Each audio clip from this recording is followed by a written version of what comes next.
اچھا سر، ایک سوال اور بہت زیادہ پوچھا جاتا ہے.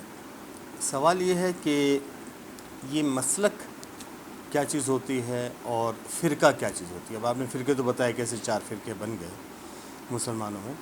تو مسلک کیا چیز ہے، اور کیا ایسا ممکن نہیں کہ ایک شخص یہ کہے کہ جی میں مسلمان ہوں، میرا کسی فرقے سے کسی مسلک سے کوئی تعلق نہیں. تو اس کے بارے میں ہمیں تھوڑا سا آگاہی دیں. یہ تو پہلے ہی دن سے اللہ پاک نے رسول اللہ صلی اللہ علیہ وسلم کی دعا ہی قبول نہیں فرمائی کہ جب آیت نازل ہوئی کہ قل هو القادر علی ان یبعث علیکم عذابا من فوقکم، اے نبی علیہ السلام تیری امت پر عذاب آئے گا اوپر سے نیچے. تو آپ علیہ السلام نے فرمایا یا اللہ بچا، تو اللہ پاک نے دعا قبول فرمائی. تو پھر او من تحت ارجلکم، اور ایک اور عذاب تیری امت پر نیچے کا، اس کے اوپر زمین نیچے سے اوپر ان کے سروں پر، اس طرح کا عذاب. پھر آپ علیہ السلام نے فرمایا یا اللہ بچا. آخر میں اللہ پاک نے فرمایا او یلبسکم شیعا ویذیقکم، کہ ہم تیری امت کے درمیان اختلاف پیدا کر دیں گے. اس پر آپ علیہ السلام نے فرمایا یہ ٹھیک ہے، پر وہ نہ ہو کہ آسمان سے پتھروں کی بارش اور چہروں کا مسخ ہونا اور بندر و خنزیر بنانا، یہ نہ ہو، پر وہ ٹھیک ہے. تو اس امت میں تو اختلاف، وہ سورہ حجرات وَإِن طَائِفَتَانِ مِنَ الْمُؤْمِنِينَ اقْتَتَلُوا فَأَصْلِحُوا بَيْنَهُمَا، صحابہ کے درمیان اختلاف ہوا. اختلاف کے باوجود محبت کو باقی رکھنا یہ لازم ہے. اور یہ جو آپ علیہ السلام نے فرمایا کہ 73 فرقے ہوں گے، وہ ہے کہ 73 فرقوں میں سے ایک جائے گا ناجی، بالکل جنت کا مصداق ہے جنت میں، اور 72 جائیں گے جہنم میں. اس میں سے صحابہ نے کہا کہ یا رسول اللہ صلی اللہ علیہ وسلم وہ کون ہیں جو جائیں گے؟ تو آپ علیہ السلام نے فرمایا کہ جو میرے اور میرے نبی کے، میرے صحابہ کے طریقوں پر ہوں گے، یعنی میرا طریقہ اہل سنت، میرے صحابہ کے طریقے پر جماعت، جنت میں جائے گا. اب فرقہ کیا ہے اور مسلک کیا ہے؟ فرقہ وہ ہے جو عقل پرست ہوتے ہیں. فرقہ وہ ہے کہ جو نقل کے مقابلے میں عقل کو لے کر آتے ہیں، جس طرح فلاسفر ہوتے ہیں، جس طرح جو ہے منطقی انداز میں ہوتے ہیں. ابھی ہمارے مدارس میں، کافی مدارس میں جو منطق کو ہی پڑھانا ختم کر دے، کیونکہ منطق کو پڑھتے پڑھتے یہ کہتے ہیں کہ منطق سے جو ہے عقل تیز ہوتی ہے. تو ہمارے علماء نے کہا کہ تیز تو ہوتی ہے، لیکن پھر وہ عقل تیز ہو کر شر میں چلی جاتی ہے. اس وجہ سے منطق نکالا گیا تھا. جب سائنسی علوم موجود ہے، پھر اس وقت جو ہے منطق کی ضرورت نہیں عوام الناس کو. تو ہر وہ چیز جو شر کا سبب بن جائے اس کو نکالے دو. جہاں پر عقل پرستی ہوتی ہے تو وہ سمجھے کہ وہاں پر فرقہ بندی، اور اس سے پھر فرقہ واریت، اور پھر ایکسٹریمسٹ اس سے جو ہے بن جاتے ہیں. پھر وہ ہمیں کہتے ہیں کہ تنگ نظر، حالانکہ تنگ نظر وہ ہیں جو پوری قرآن اپنے اصل کے ساتھ، اپنے مطالب اور مفہوم کے ساتھ موجود ہے، وہ اس کا ایک مطلب لے رہے ہیں. جس طرح ایک شخص جو اکیلے نماز پڑھ رہا تھا، تو کسی نے آ کر کہا بھائی اکیلے کیوں نماز پڑھتے ہو؟ کہتے ہیں قرآن مجید میں موجود ہے. بھائی کہاں موجود ہے؟ تو انہوں نے کہا کہ یہ دیکھو لکھا ہے ان الصلاۃ تنہا، نماز اکیلی پڑھ لیا کرو. تو اب اس نے اپنے ہی مطلب کا مفہوم نکال، جبکہ اس آیت کا مطلب ہے ان الصلاۃ تنہا عن الفحشاء والمنکر، نماز بری باتیں اور بے حیائی کی سے روکتی ہیں. تو اب یہ ہے تنگ نظری. تو یہ ہو جاتی کہ کھلی نظر دین کے لیے چاہیے کہ آپ کھلی نظر اور کھلے دماغ کے ساتھ آپ دین کو اسٹڈی کرو، لیکن تنگ نظری تو یہ ہے کہ آپ چھوٹی نظر استعمال کرو اور کم فہم ہو، کج فہمی ہو آپ کے اندر. تو فرقہ یہ ہو جاتا ہے کہ وہ چیز جو دین کے اندر موجود ہے اور آپ اس کا انکار کر رہے ہیں، فرقہ بن جاتا ہے. وہ چیز جو دین کے اندر نہیں ہے، آپ اس کو جو ہے امپلیمنٹ کرنے کی کوشش کر رہے ہوتے کہ یہ ہے، تو یہ فرقہ بن جاتا ہے. جبکہ مسلک یہ ہے کہ وہ صرف اور صرف اجتہاد پر چلتی ہے، اور اجتہاد کا حکم دیا بھی ہے تو اللہ پاک نے دیا ہے. اطیعوا اللہ، اللہ کی مانو، واطیعوا الرسول، رسول کی مانو، وَأُولِي الْأَمْرِ مِنْكُمْ، ٹھیک ہے، کیا اجماع کی مانو. فَإِن تَنَازَعْتُمْ فِي شَيْءٍ فَرُدُّوهُ إِلَى اللَّهِ وَرَسُولِ، کہ اگر کسی مسئلے میں اختلاف ہو تو قرآن اور احادیث کی روشنی میں قیاس کر دو. تو آپ جو ان 4 چیزوں پر چلیں گے، قرآن، حدیث، اجماع اور قیاس جو اس پر چلیں گے، اب آپ اس کو فرقہ نہیں کہیں گے، اب یہ ہوگا مسلک، اور یہ برکت ہے جو مسالک بن گئے ہیں۔ میں نے آپ کو یاد ہوگا پچھلی ویڈیو میں نے آپ کو یہ کہا تھا کہ ہم تو ایک ہی مسلک ہے نا، حنفی ہے نا، کیا ہم مرد اور عورت کی نماز میں فرق نہیں ہے؟ یہ فرق تو ضروری ہے۔ نبی نے جو نماز پڑھائی، عبداللہ بن مسعود رضی اللہ عنہ نے جو نماز پڑھائی، پھر کہا کہ ہمیں نبی علیہ السلام نے یہ نماز پڑھائی، اور پھر فرمایا میری طرح نماز پڑھا کرو۔ تو اب ابو ہریرہ عبداللہ بن مسعود نے کس کی نماز پڑھائی؟ نبی ہی کی نماز پڑھائی۔ تو یہ عورتوں کی نماز کس نے پڑھی؟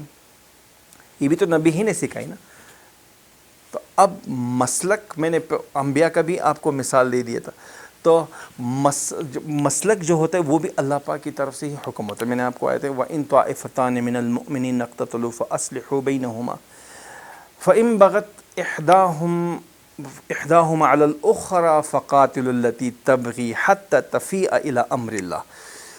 جو سورج ہوتا ہے، سورج کا سایہ سورج کا جو سایہ ہوتا ہے، وہ سایہ واپس لوٹ کر سورج کے پاس ہی جم جاتا ہے۔ حق ظاہر ہوا تو حق والے بھی اجتہاد کریں گے اور اس کے اگینسٹ بھی لوگ اجتہاد کریں گے۔ اب اگر حضرت علی رضی اللہ عنہ اور امیر معاویہ کے درمیان اختلاف ہے تو اختلاف کس چیز کے لیے؟ تو دین کے لیے ہوا نا۔ اگر ام عائشہ اور حضرت علی کے درمیان اختلاف رائے ہیں تو اختلاف کس چیز کے لیے ہے؟ دین کے لیے ہے، تو اب یہ مسلک ہے۔ لیکن اگر اپنے مفاد کے لیے تو فرقہ ہو گیا، ٹھیک ہے۔ اب علی بھی کہہ رہا ہے کہ پہلے جو خلافت کو نامزد کرو، خلیفہ کو، صحیح، اور امیر معاویہ اور حضرت عائشہ کہہ رہے نہیں، پہلے عثمان کا بدلہ لیں گے۔ وہ بھی حق پر ہے، یہ بھی حق پر ہے۔ تو اب وہ جنگ جمل کی طرف میرا اشارہ ہے۔ اب جس سے اجتہادی خطا ہوئی، خطا اس کو بھی نیکی ہے، اور جس نے خطا نہیں کی اس کو دوہرا اجر اس کو مل گیا۔ لیکن فرقہ کیا ہے؟ فرقہ کہ میں صرف قرآن کو مانتا ہوں۔ اب اس نے اپنا نام کیا رکھ دیا؟ اہل قرآن، یعنی میں حدیث کو نہیں مانتا۔ اب حدیث کا منکر کیا ہو گیا؟ کافر ہو گیا، تو فرقہ ہو گیا۔ ایک ہے کہ میں صرف اور صرف قرآن اور حدیث کو مانتا ہوں، تو اس نے فقہ کا انکار کر دیا۔ اب فقہ کا انکار کرنے کے بعد آپ قرآن اور احادیث سے مطالب کیسے نکالیں گے؟ اس پر پھر طویل بحث سٹارٹ ہو جائے گی، صحیح۔ اور اللہ کیا فرما رہا ہے، شریعت آپ علیہ السلام کیا فرما رہا ہے کہ قرآن، حدیث، فقہ، یہ تینوں چیزیں ساتھ ساتھ چلیں گے۔ میں نے آپ کو پچھلی ویڈیو میں بتایا کہ صحابہ کے درمیان بھی اختلاف ہوا کس چیز کا؟ عقائد کا نہیں، فروعی مسائل کا، تو فرقہ نہیں تھا۔ لیکن صحابہ کے بعد تابعین کے درمیان تو فرقے بن گئے، تو اب اس کو آپ فرقہ ہی بول سکتے ہیں، مسلک نہیں بول سکتے۔ میں نے کہا خوارج کا بتایا تھا، میں نے آپ کو معتزلہ کا بتایا، وہ دین سے جو ہٹ کر اس کے خلاف ہوتے ہیں، وہ بن گیا کیا؟ فرقہ بن گیا۔ تو اب یہ سلسلہ تو صحابہ کے دور میں بھی تھا۔ میں نے آپ کو کہا کہ ایک بعض صحابہ یہ تھے، یہ جو چار آپ نے کہا کہ مسالک کیسے بن گئے، میں آپ کو بتاتا ہوں، پھر اس کے بعد ہم وائنڈ اپ بھی کریں گے کیونکہ مختصر کر رہا ہوں۔ یہ چار مسالک اس طرح بن گئے کہ تین جو ہمارے ائمہ کرام ہیں، امام احمد بن حنبل، امام شافعی اور امام مالک رحمۃ اللہ علیہ، یہ حجاز میں تھے، سارے کے سارے عرب میں تھے۔ تو اس کو فالو کرنے والے سارے حجازی بن گئے، اور چونکہ حضرت علی رضی اللہ عنہ نے اپنے ان کے دور سے پہلے حضرت عمر نے عبداللہ بن مسعود رضی اللہ عنہ کو عراق بھیج دیا تھا، صحیح، کوفہ بھیج دیا تھا۔ حضرت علی نے اپنے دور میں آ کر اپنی خلافت کو مدینہ سے شفٹ کر کے وہاں پر اپنی خلافت جو ہے نافذ کر دی۔ اب وہاں پر عبداللہ بن مسعود رضی اللہ عنہ اور حضرت علی کو فالو کرنے والے وہ کوفی بن گئے۔ حجاز کے فالوورز اور وہاں کے ائمہ کرام اور وہاں کے علماء احادیث کو بہت زیادہ نقل کرتے تھے، اور وہاں پر چونکہ گورنمنٹ کو چلانے کے لیے فقہ کی ضرورت ہوتی ہے، چونکہ گورنمنٹ، ججز، وکلاء، قاضی، ان سب کو جو مسائل چاہیے ہوتے ہیں کہ بھئی اس مسئلے کا حل اس قیدی کے لیے کیا حکم ہے۔ حدیث تو جامع انداز میں، اس کی تفصیل تو فقہ ہے نا. اب یہ تو امام ابو حنیفہ بتائیں گے جو مزاج شناس رسول ہے، اور حجاز میں رہنے والے جتنے بھی ائمہ کرام تھے یہ الفاظ شناس رسول تھے. تو الفاظ شناس رسول تو الفاظ کو نقل کریں گے، مزاج شناس رسول دو چیزوں کو نقل کریں گے، وہ الفاظ کو بھی نقل کریں گے، وہ محدثین بھی تھے، وہ فقہا بھی تھے. یہ فرق وہاں پر یہ ہوا کہ ان کی فقہ کوئی بھی اپنا فتویٰ دینے کے لیے جب فتویٰ دیتے تھے تو ساتھ میں ریفرنس نہیں دیتے تھے، کہ وہ ڈائریکٹ تقلید کرتے تھے، چلے لہٰذا ان کا اعتبار بن گیا. امام ابو حنیفہ رحمۃ اللہ علیہ فتویٰ بھی دیتے تھے، اور سامنے ان کے علماء امام ابو یوسف رحمۃ اللہ علیہ جیسے، امام محمد جیسے، یہ سارے موجود ہوتے تھے، اور ساتھ میں جو ہے حدیث بھی ریفرنس کے طور پر استعمال. تو وہ صرف حدیث کو منتقل کرنے والے اور یہ فقہ کو. ایک اختلاف یہ یہاں پر یہ ہو کہ حجازی اور کوفی عراقی یہ دونوں جو الگ ہو گئے، لیکن چونکہ امت کے لیے ضرورت کیا تھا، میں نے ابھی آپ کو، حکومت کو چلانے کے لیے اوامر کی ضرورت ہوتی ہے کہ اس پر کون سا دفعہ لگایا جائے اور اس پر کون سا حکم لگایا جائے. تو اس کے لیے اجتہاد کی ضرورت تھی، اس کے لیے استنباط کی ضرورت ہوتی ہے. جس طرح مثال کے طور پر اس دور میں انجیکشن نہیں تھا، میں نے آپ کو کب 500 سال آگے دے کر انہوں نے کہا ارأیتا، فرض کیجئے. تو آگے انہوں نے یہ دیکھا کہ ہو سکتا ہے مستقبل میں ایک ایسا مسئلہ ہو، یہ جواب ابھی سے دیں گے کہ لکھیں گے کہ اگر آپ کے ساتھ ایسا مسئلہ پیش آیا تو آپ کیا کریں گے. جس طرح میں نے ایک ویڈیو میں آپ کو بتایا تھا کہ اب صحابہ کے دور میں انجیکشن نہیں تھا، ٹھیک ہے، تو جب انجیکشن نہیں تھا، اب انجیکشن سے وضو ٹوٹتا یا نہیں ٹوٹتا؟ تو یہ مسئلہ آپ کہاں سے لے کر آئیں گے؟